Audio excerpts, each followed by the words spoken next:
ከኢራን ጋር ያለው ጦርነት አልተቋጨም ስለመባሉ፣ ደቡብ ኮሪያ በሆርሙዝ ሰርጥ በመርከቧ ላይ ለተፈጸመው ጥቃት አጸፋ ሰጣለሁ ስለማለቷ፣ ጠቅላይ ሚኒስትር ስታርመር ከስልጣን እንዲለቁ ስለመጠየቃቸው፣ በደቡብ አፍሪካ የሚፈጸመው ጥቃት ቀጥሏል ስለመባሉ፣ የተቃዋሚ ፓርቲ መሪው ያስተላለፉት መልእክት፣ በኢትዮጵያና ደቡብ አፍሪካ ባለስልጣናት ጥረቶች ስለመደረጋቸው፣ ፍርድ ቤቱ ተከሳሾች ጉዳያቸውን በአካል እንዲከታተሉ ስለመወሰኑ። ከብርሃን ቲቪ እነኚህና ሌሎችንም ዜናዎች እንነግራችኋለን።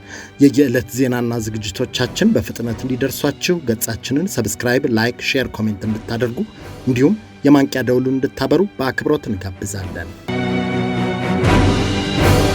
ከኢራን ጋር ያለው ጦርነት አልተቋጨም ሲሉ የእስራኤሉ ጠቅላይ ሚኒስትር ተናግረዋል። የእስራኤሉ ጠቅላይ ሚኒስትር ቤንያሚን ኔታንያሁ በኢራን ውስጥ የሚገኘው የበለጸገ ዩራኒየም ሙሉ በሙሉ እስካልተወገደ ድረስ አሁን እየተካሄደ ያለው ጦርነት እንደማያበቃ አስጠንቅቀዋል።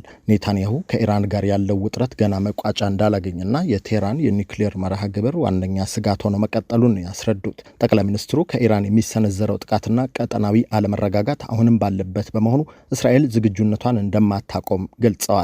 ለሲቢኤስ 60 ሚኒትስ ፕሮግራም በሰጡት ቃለ መጠይቅ ምንም እንኳ በአገራቱ መካከል የተኩስ አቁም ጥረት ቢኖርም እስራኤል የኢራንን የኒውክሌር ስጋት እንደ ቀዳሚ አጀንዳ እንደምትይዘው ኔታንያሁ አስታውቀዋል። በሁለቱ ሀገራት መካከል ያለው ወታደራዊና ዲፕሎማሲያዊ ፍጥጫ በከፍተኛ ደረጃ በጨመረበት በዚህ ወቅት እንዲህ ያለ መግለጫ መሰማቱ ጉዳዩን አሳሳቢ አድርጎታል ያሉት መገናኛ ብዙሃን እስራኤል የኢራንን የኒውክሌር ተቋማት እንደ ትልቅ ስጋት በመመልከት በዓለም አቀፉ ማህበረሰብም በቴህራን ላይ ጫና እንዲደረግ በተደጋጋሚ ጥያቄ ማቅረቧ ተወስቷል።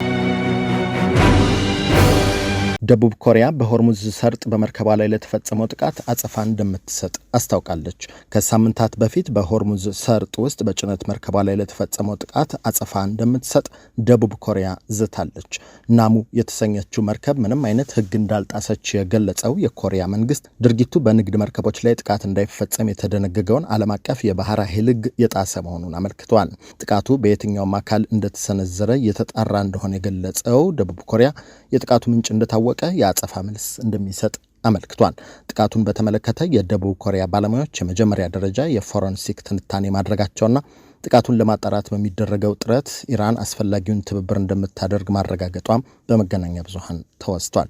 አንዳንድ ምንጮች በጥቃቱ ኢራንን ቢወነጅሉም በደቡብ ኮሪያ የኢራን ኤምባሲ ውንጀላውን ውድቅ አድርጎታል። ከዚሁ ከመካከለኛው ምስራቅ ጉዳይ ሳንወጣ የኢራን ጦርነት ለአንዳንድ ኩባንያዎች ታሪካዊ ትርፍ እያስገኘ መሆኑ ተሰምቷል። በመካከለኛው ምስራቅ በአሜሪካ እስራኤልና ኢራን መካከል የተቀሰቀሰው ጦርነት በዓለም ዙሪያ የኑሮ ውድነት ላይ ጫና ቢያሳድርም እንደ ቢፒ፣ ሼል እና ኤክሶን ሞቢል ያሉ ግዙፍ የነዳጅ ኩባንያዎች፣ የዎል ስትሪት ባንኮችና እንደ ሎክሄድ ማርቲን ያሉ የጦር መሳሪያ አምራቾች ግን ከቀውሱ ታሪካዊ የተባለ ትርፍ እያጋበሱ እንደሚገኙ ተመላክቷል። በተለይ የሆርሙዝ ሰርጥ የነዳጅ ዋጋን ሰማይ እንዲነካ ማድረጉና ኢንቨስተሮች ሀብታቸውን ወደ አስተማማኝ ባንኮች ማዛወራቸው በዓመቱ መጀመሪያ ላይ ብቻ እንደ ጂፒ ሞርጋን ያሉ ተቋማት የ47.7 ቢሊዮን ዶላር ገቢ እንዲሰበስቡ ማስቻሉ ተነግሯል። ጠቅላይ ሚኒስትር ስታርመር ከስልጣናቸው እንዲለቁ ተጠይቋል። የዩናይትድ ኪንግደም ጠቅላይ ሚኒስትር ኬር ስታርመር በአስቸኳይ ስልጣናቸው እንዲለቁ አሊያም ቀነ ገደብ እንዲያስቀምጡ የሚጠይቁ ባለስልጣናትና የምክር ቤት አባላት ቁጥር እየተበራከተ መምጣቱን ቢቢሲ አስነብቧል። በቅርብ በተካሄዱ አካባቢያዊ ምርጫዎች በእንግሊዝ ከተሞች ጨምሮ በዌልስና ስኮትላንድ የሌበር ፓርቲ ተቀባይነት በከፍተኛ ደረጃ ከዚህ በፊት ታይቶ በማይታወቅ መጠን መቀነሱን የሚያሳይ የተባለ ዝቅተኛ ውጤት ማግኘቱን ያወሳው ዘገባው ከስልጣን በመልቀቅ ጭምር በሰር ኬር ስታርመር መንግስት ላይ ተቋማቸውን የገለጹ ባለስልጣናት ለጠቅላይ ሚኒስትሩ 2 ምርጫ መስጠታቸውን አስነብበዋል። ስልጣናቸውን ያስረከቡ 10 ባለስልጣናትና ቁጥራቸው ከዕለት ወደ ዕለት እየናረ ነው የተባሉት የምክር ቤት አባላት ሰር ኬር ስታርመር በአስቸኳይ አሊያም በቀነ ገደብ ስልጣናቸው እንዲለቁ መጠየቃቸው ቢሰማ ጠቅላይ ሚኒስትሩ ግን በርትቼ በመስራት ለውጥ አመጣለሁ እንጂ ስልጣን መልቀቅ የሚባል ነገር የለም ማለታቸው ተሰምቷል። በእገታ ወንጀል ከተያዙ ግለሰቦች መካከል 2ቱ በሽብርተኝነት እንደተጠረጠሩ ተነግሯል። በደቡብ አፍሪካ የሚኖረን አንድ ኢትዮጵያዊ ነጋዴ በማገት ወንጀል ከተያዙ 5 ግለሰቦች መካከል 2ቱ ቀደም ሲል በአይሲስ የሽብር ቡድን አባልነታቸው በአሜሪካ ማዕቀብ የተጣለባቸው ሆነው መገኘታቸውን ኒውስ 24 ዘግቧል። በቁጥጥር ስር የዋሉት ግለሰቦች ዘይድ ጋንጋት፣ መሐመድ ቶሬ ቶፊቅ ሺፋ፣ መሐመድ አክባርና ኢማኑኤል ቢዛናም እንደሚገኙበት ተነግረዋል። በዚህ መሰረት ዘይድ ጋንጋት የሽብር ቡድኑ አስተባባሪና አሰልጣኝ በሚል ባለፈው ዓመት ሐምሌ ወር ላይ በአሜሪካ ግምጃ ቤት ማዕቀብ ተጥሎበት እንደነበር ሲነገር፣ በሌላ በኩል መሐመድ አክባር በደርማን ከተማ የሚንቀሳቀስ የአይሲስ ህዋስ አባል በመሆኑ እንደ አውሮፓውያን አቆጣጠር በኖቬምበር 2022 ማዕቀብ ተጥሎበት እንደነበር ተወስቷል። ጋንጋት በሐምሌ 2024 ማዕቀብ ከተጣለባቸው 3 ሰዎች አንዱ ሲሆን ሌሎች ሁለቱ አቡበከር ስዋሌህ እና ሐሚዳ ናባጋላ ናቸው። ስዋሌህ በደቡብ አፍሪካና ዛምቢያ የሚንቀሳቀስ የአይሲስ ክንፍ አባል ሲሆን ከደቡብ አፍሪካ ወደ ዲሞክራቲክ ሪፐብሊክ ኮንጎ ገንዘብ በማስተላለፍና አባላትን በማዘዋወር ወንጀል ተከሷል ሲል ኒውስ 24 አውስቷል። ስዋሌህ በዝርፊያና ሰዎችን አግቶ ክፍያ በመጠየቅ ተግባራት ላይ እንደተሰማራም ነው የተነገረው። ይህንን በአፍሪካውያን ላይ የሚፈጸም ጥቃትን በማስመልከት ተቃውሟቸውን ያሰሙት አንጋፋው ፖለቲከኛ ጁልየስ ማሌማ ጥቃቱን በሚፈጽሙ ላይ ከበድ ያለ ወቀሳ መሰንዘራቸው ይታወሳል።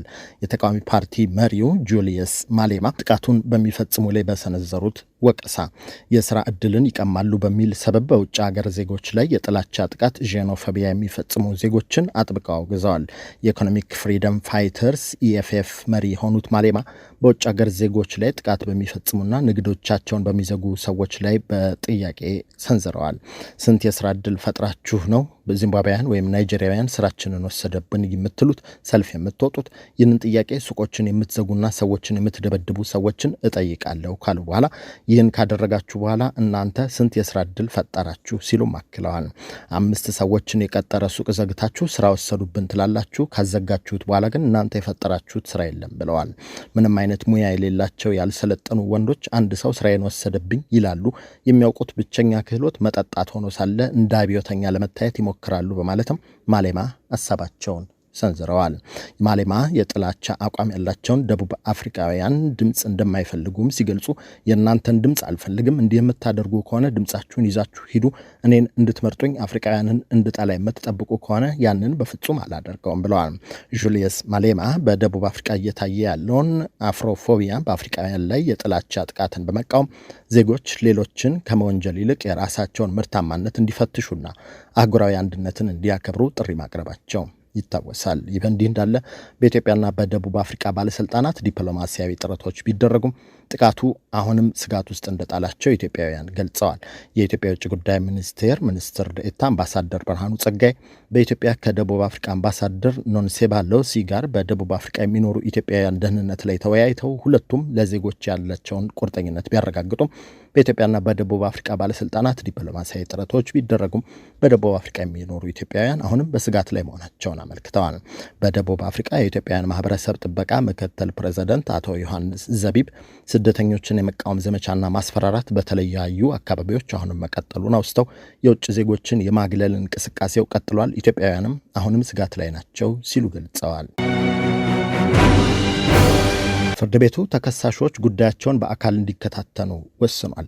የፌዴራል ከፍተኛ ፍርድ ቤት ልደታ ምድብ 3ኛ የጸረ ሽብርና ህገ መንግስታዊ ጉዳዮች ችሎት ባሳለፈው ውሳኔ የክስ ሂደታቸው በፕላዝማ እንዲታይ ተወስኖባቸው የነበሩት እነ ዶክተር ወንደሰን አሰፋ መዝገብ ስር ያሉ የሽብር ተከሳሾች ጉዳያቸውን በአካል እንዲከታተሉ ብይን ሰጥቷል። ተከሳሾቹ ሂደቱን በርቀት በፕላዝማ ለመከታተል የሚያስችል ሁኔታ አልተፈጠረላቸውም በሚልም ሲከራከሩ ቆይተዋል። ጠበቆቻቸው ፍርድ ቤቱ ህዳር 8 ቀን 2018 ጉዳዩ በፕላዝማ እንዲታይ ብይን የሰጠው አንዳንድ ተከሳሾች የችሎቱን አካሄድ አውከዋል ወይም ረብሸዋል በሚል እንደነበር ከተከሳሽ ጠበቆች አንደኛው ጠበቃና የህግ አማካሪው ሰለሞን ገዛኸኝ ለዶይቼ ቬለ መናገራቸው ተዘግቧል። ፍርድ ቤቱ ተከሳሾቹ ጉዳያቸውን በአካል እንዲከታተሉ ብይን የሰጠው በአቃቤ ህግ ጋር ተከሳሽ ጠበቆች ካደረጉት ክርክር በኋላ መሆኑን ጠበቃ ሰለሞን መናገራቸውን ዶይቼ ቬለ ጠቅሷል። ከአቃቤ ህግ ጋር ክርክር ከተደረገ በኋላ ብይን ተቀጥሮ ነበር።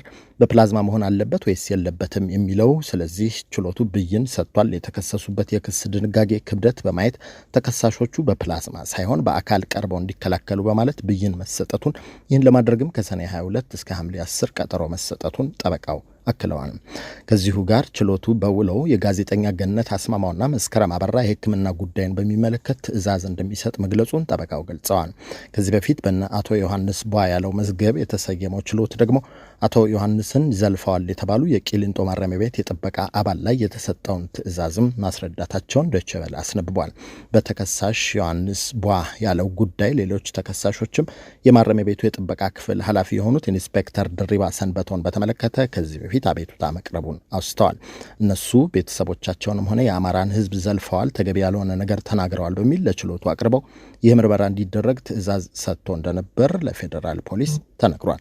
በዕለቱም የፌዴራል ፖሊስ ቀርቦ ማረሚያ ቤት በመሄድ የተከሳሾችን ቃል በመቀበል የከሳሽንም ቃል በመቀበል ምስክር አሰባስቦ የጨረሰና ውሳኔውን ለአቃቤ ሕግ ያስተላለፈ መሆኑን በችሎቱ ላይ ተገልጿል።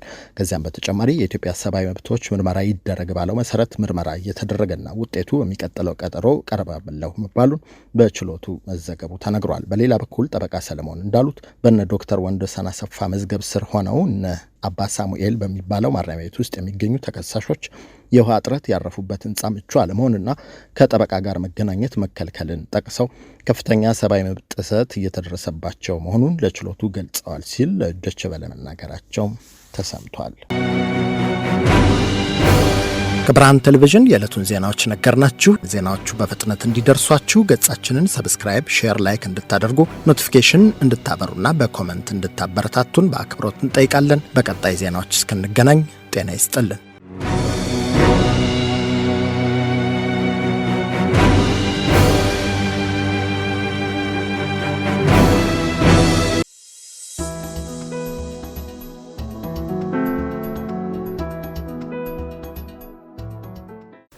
Are you a young person trying to figure out your next move? Or a young parent who needs real support, not just advice? We have built something for you.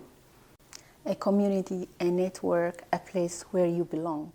And mentors who looks like you. Who have been where you are and want to help you get where you are going. Are you ready to take your first step? Go to sankofamentorship.org right now. Hit the Get Involved button and you can become a mentee, become a mentor, or involve as a volunteer. And let's build your future together. See you inside!